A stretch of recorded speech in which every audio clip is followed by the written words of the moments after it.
En mawar kwet ke tol muncul aja muncul nariga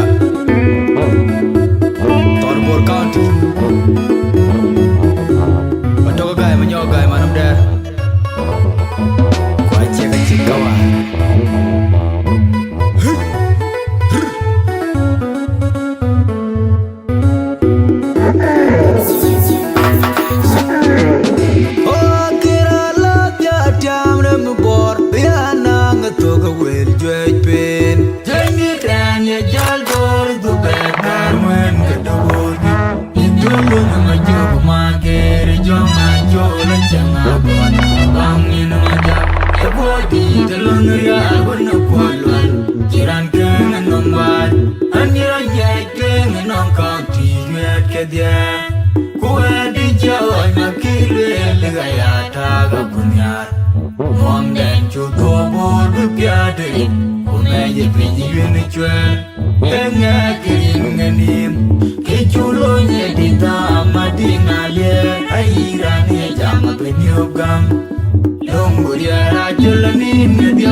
Kir ka de don je ko le ti chiram dwe bet ja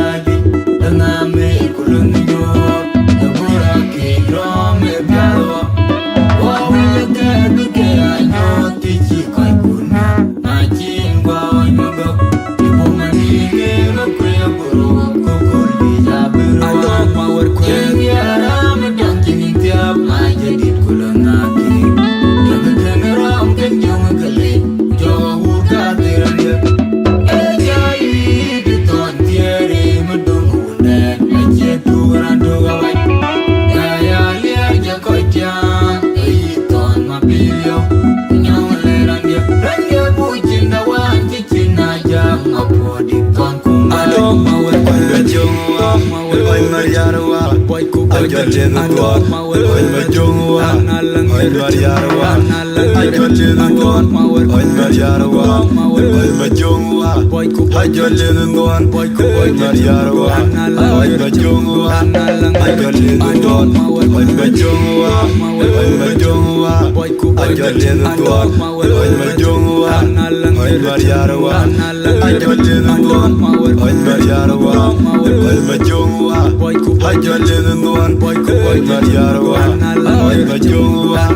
Ajolin Duan, Oin Majungwa, Oin Majungwa. Ana wel betul kene yepi ajol manwa alana awai kene yewe ingala dami nyini ayang elungul ay makir ka de donje kole tichiram twen betjadi daname kulunjo dabora ki rome biaro wa wela ke anyo tichi ko majin wa ay mago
Yang kirnya ala nuwe manyang ju lana malau manyen koi umara kwai adong ayen churta dite koi kiam abor bai video kutodi makiranya mogalanga umarwor lana majirwa chol mom ton jendir kujeda alana majang kunu achu bang no me ajong kutum jeno ngatong ma ko jaltia amut badida gutona yang kirnya alana wen manyang ju lana malau manyen kwai umara kwai adong ayen churta dite koi kiam abor bai video kutodi makiranya mogalanga umarwor lana majirwa chol mom ton jendir kujeda alana majang kunu achu bang no me ajong kutum jeno ngatong ma ana wel biturur keniyape ajol manwa alana ro awai keniwe ingala daminyini ayame lungul ay makir kad donje kole tichiram twen betjadi dana me kulung nyor debora ki rome biaro wawenya ke anyo tichi koi kun machin bawa nago ipo madinge makwe buro kokol di jabero adong mawar kwe yara me donkini tiap ajadi kulangaki yang kedengeram ken jong kali jawa urka tiranya ejai diton tiere medongune eche tura dogai ya liar je kotian iton mabilio nyawleran dia rangga bucina wan cicina jang mapodi ton kumbai adong mawar ana wel beturur keniyapi ajol manwa alana awai keniwe ingala daminyini ayame lungukul ay makir kad donje kole tichiram twen betjadi dana me kulung nyor debora ki rome biaro wawenya ke anyo tichi koi kun machin bawa nago ipo madinge makwe buru kokol di jabero adong mawar kwe yara me donkini tiap ajadi kulangaki yang kedengeram ken jong kali jawa urka tiranya ejai diton tiere medungune eche tura dogai ya liar je kotian iton mabilio nyawleran dia rangga bucina wan cicina jang mapodi ton kumbai adong mawar kwe majongwa oy mariarwa ajolenu gon oy majongwa oy mariarwa ajolenu gon oy mariarwa oy majongwa ajolenu gon oy mariarwa oy majongwa ajolenu gon oy majongwa oy majongwa ajolenu gon oy majongwa oy mariarwa ajolenu gon oy mariarwa oy majongwa ajolenu gon oy mariarwa oy majongwa ajolenu gon oy majongwa oy majongwa ana wel beturur keniyapi